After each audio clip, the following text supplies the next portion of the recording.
Of all the industries in all of the world, making a living from music just might be one of the most challenging. But you gotta be badass.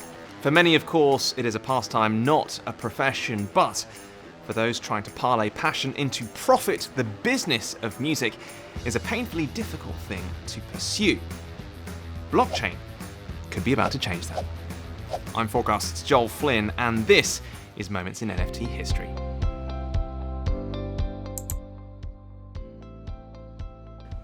So let's talk about music and why NFTs could be the future of the industry by first taking a look at where we've been.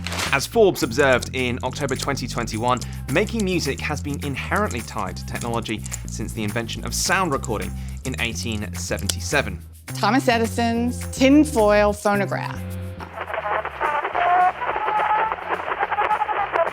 Over the latter part of the last 150 years, recording sound has of course become considerably easier, so much so that all you need to make an album these days is one of these, which is exactly what Steve Lacy did with his demo from 2017.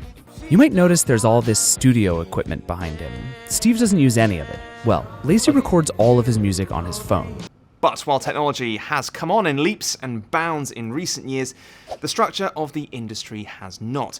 Artists still typically sign contracts with large organizations around things like promotion, live events, and distribution.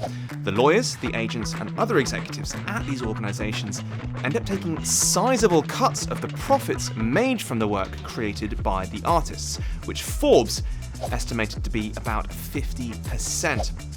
There were big worries, of course, for the industry after things like Napster and BitTorrent, as well as other peer-to-peer file sharing services, all set the piracy ship a sail. But then with the advent of streaming services, suddenly things began to look up. As the New York Times observed in March 2021, monthly revenue became a thing again. In essence, streaming sort of saved music, just not really for artists.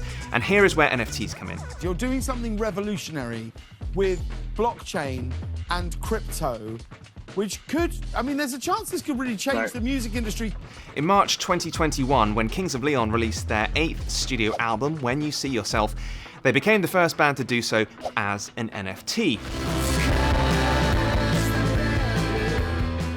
The tokens included special access to live events and unique artwork and came alongside a streaming release, not instead of it.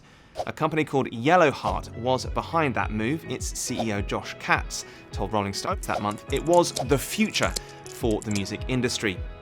Releasing music as NFTs also allows artists to retain most of the revenue from the sale and potentially profit from future sales as well. Not everyone was happy about this. K-pop fans were among those, for instance, upset about Ethereum's environmental impact.